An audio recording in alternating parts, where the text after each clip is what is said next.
I always knew Uncle Frank would try to steal our family business. Even as a child, I saw the way he looked at my father's success, the barely concealed envy whenever Dad announced another record quarter. What I didn't know was how far he'd go or how thoroughly I'd make him regret it. Martinez Construction had been my father's life's work. He built it from a single truck and a toolbox into a $50 million company that handled major contracts across 3 states. While Uncle Frank spent his time chasing get-rich-quick schemes and complaining about his bad luck, Dad was laying foundations, both literal and metaphorical. "Your father got all the breaks," Uncle Frank would tell me at family gatherings, bourbon in hand. "Must be nice to be the golden boy." He never mentioned how Dad had worked 18-hour days while Frank was borrowing money for his latest failed investment. I grew up on construction sites, learning every aspect of the business. By 16, I could read blueprints better than most project managers. At 22, fresh out of business school, I was managing my first development project. But to Uncle Frank and his sons, my cousins Michael and Peter, I was just little Isabella, playing at being a contractor. They didn't know I was also quietly earning my MBA at night, studying finance and corporate law while they assumed I was just Dad's spoiled daughter learning a family business. Then came the heart attack. I found Dad in his office late one night, slumped over quarterly reports. The doctors called it a warning sign, his body demanding he slow down. He needed rest, rehabilitation, time away from the stress of running a major construction company. That's when Uncle Frank made his move. "We need to discuss the future of Martinez Construction," he announced at the emergency family meeting, barely 2 days after Dad was released from the hospital. The conference room felt smaller than usual, cramped with tension and unspoken agendas. I sat quietly, watching Frank position himself at the head of the table, Dad's seat. My mother, still exhausted from hospital vigils, looked uncertain. My older brother Alex, who had never shown any interest in construction beyond his guaranteed paycheck, was texting under the table. "Carlos," Frank addressed my father, who sat pale but alert in a corner chair, "you need to think about succession, about strong leadership during your recovery." His pause made it clear he didn't expect much recovery to happen. "The business is fine," Dad started to say, but Frank cut him off. "Is it? Fourth quarter projections are down. The Riverside project is behind schedule. The Sullivan contract is shaky." He spread his hands on the polished conference table. "The company needs experienced leadership, someone who understands the industry, who has connections." "Like you?" I couldn't help asking. The sarcasm in my voice made my cousin shift uncomfortably. Frank's smile was cold. "Actually, yes. I've already spoken to several board members. They agree changes need to be made." "You what?" My mother's voice cracked with disbelief. "It's just business," Frank said smoothly. "Nothing personal. But let's be realistic. Carlos needs time to recover. Alex has his own interests." He glanced at my brother, who had finally looked up from his phone. "And Isabella. Well, this is the kind of business a young woman should have to worry about." The room erupted in overlapping voices. My mother was crying. Alex was demanding to know what connections Frank had actually made. My cousins were smirking, already imagining their new positions of power. I stayed silent, watching Dad. His face had gone gray again, but his eyes met mine. In that look, I saw something that broke my heart, fear. Not for himself, but for the company he built, for the hundreds of employees who depended on it, for the legacy he'd worked so hard to create. "I have the proxy votes," Frank announced, his voice cutting through the chaos. "By this time next week, I'll be CEO of Martinez Construction. Don't worry, family will still be taken care of." His smile didn't reach his eyes. "Small salaries, of course, nothing excessive. We'll need to cut costs." Dad started to stand, but I put a hand on his shoulder. "When's the shareholder meeting?" I asked quietly. "Friday, 10 a.m., Frank replied, looking surprised I even asked. "Though it's really just a formality at this point." I nodded, already pulling out my phone. "Thank you, Uncle Frank. That's very helpful." "Isabella," he said condescendingly, "I know this is upsetting, but business is business. You'll understand someday." I looked up from my phone and smiled. "Oh, I understand business perfectly, Uncle Frank. Better than you think." The next 3 days were a blur of activity, most of it carefully hidden from my family's view. While Frank was measuring Dad's office for new furniture, I was in meetings he knew nothing about. While my cousins were planning their new executive positions, I was making calls that would change everything. Wednesday night, my phone rang. It was Mr. Chen from the investment firm. "It's done," he said simply. "The paperwork will be ready tomorrow morning." I thanked him and hung up, staring at the spreadsheet on my laptop. 6 months of careful planning, of quiet investments and strategic moves, all leading to this moment. I'd seen Frank's takeover attempt coming long before Dad's heart attack. I just hadn't expected to have to move so quickly. Thursday morning, I visited Dad in his home office. He was reviewing project files, still trying to keep things running despite doctor's orders to rest. "Papa," I said softly, "do you trust me?" He looked up, his eyes tired but still sharp. "With my life, Maija. You know that." I placed a folder on his desk. "Then I need you to sign these, and I need you to not ask questions until tomorrow's meeting." He studied my face for a long moment, then nodded and reached for his pen. That night, Uncle Frank called. His voice was smug, practically dripping with false sympathy. "Isabella, sweetheart, I hope there are no hard feelings about tomorrow. Change is hard, I know, but it's for the best. I'll make sure you keep your project manager position, with supervision, of course." "That's very thoughtful, Uncle Frank," I replied, watching the city lights from my apartment window. "I look forward to tomorrow's meeting. It should be educational." "That's the spirit. See, business doesn't have to be ugly." I hung up and poured myself a glass of wine, thinking about the look that would be on his face in less than 12 hours. Friday morning, I dressed carefully in my sharpest suit, the one I usually saved for major client meetings. The boardroom was already full when I arrived. Frank and his sons near the head of the table, board members and major shareholders filling the other seats. Dad sat quietly in the corner, Mom beside him holding his hand. Frank stood, spreading his arms like a conductor about to begin a symphony. "Thank you all for coming. As you know, recent events have made it clear that Martinez Construction needs new leadership. I have here the proxy votes." He started reaching for his briefcase. "Actually, Uncle Frank," I interrupted, "before you continue, I think we should review the current shareholder structure." He frowned. "That's unnecessary. I have the votes." "The votes you arranged last week?" I smiled, pulling out my own folder.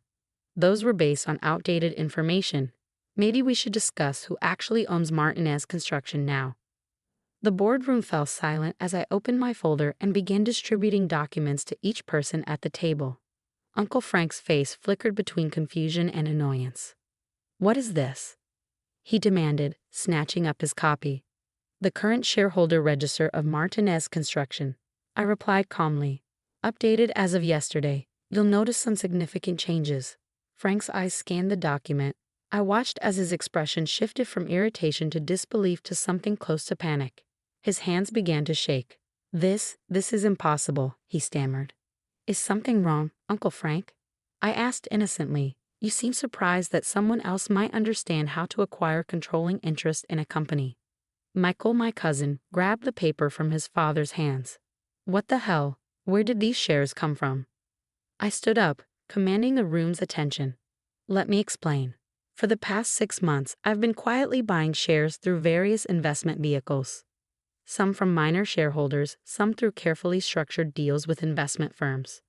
As of yesterday morning, I control 51% of Martinez Construction." The boardroom erupted. Board members were flipping through the documents, verifying the numbers. My mother was staring at me with her mouth open. Dad was smiling.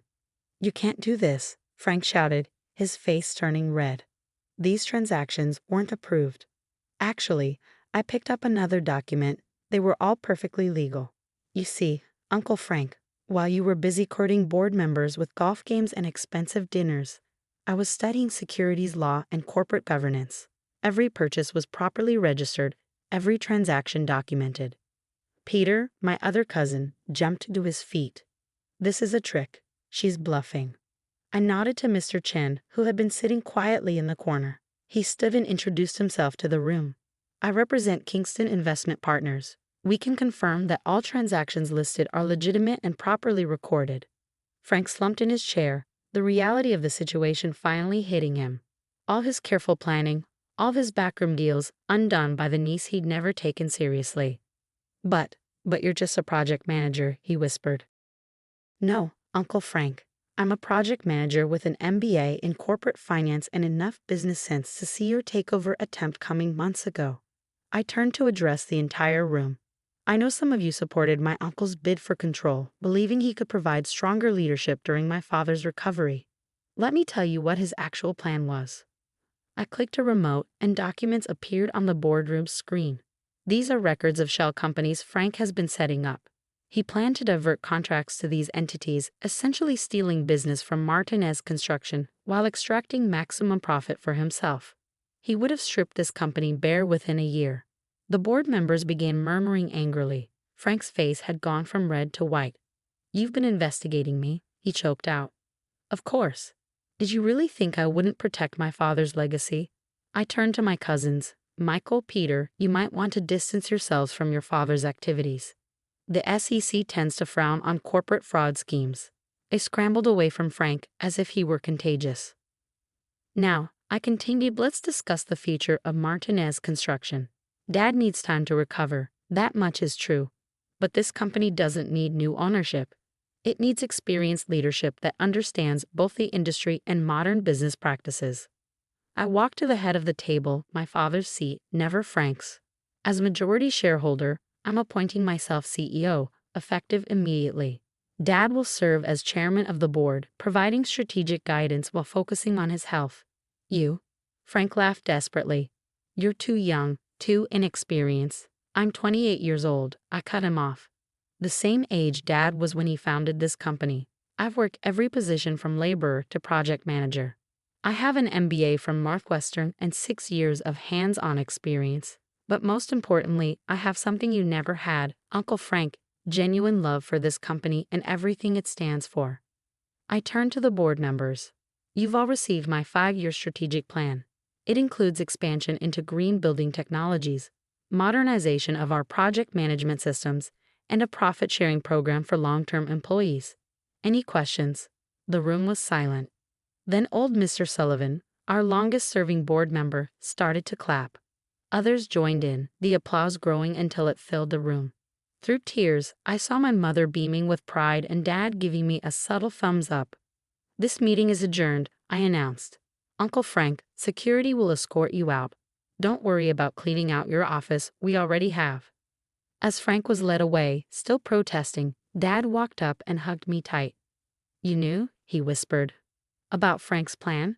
"For months. I've been preparing for this since I first noticed him quietly buying shares last year." "No," Dad smiled. "I mean, you knew I gave you those first shares when you were 16, not just as a gift, but as a test. To see if you'd understand their value, if you'd learn how to use them wisely." I hugged him back. "Of course I knew, Papa. You taught me that everything in business is a lesson if you're smart enough to learn from it." The next few weeks were intense. I implemented the changes I'd planned, modernizing systems that had grown outdated, introducing new technologies that would keep us competitive. Some old guard managers resigned, uncomfortable with taking orders from a young woman. I replaced them with talented professionals who cared more about competence than gender or age. Uncle Frank tried to fight back, threatening lawsuits and claiming family betrayal. But his own paper trail of planned fraud killed any sympathy he might have found. His social media rants about his ungrateful niece only made him look more pathetic.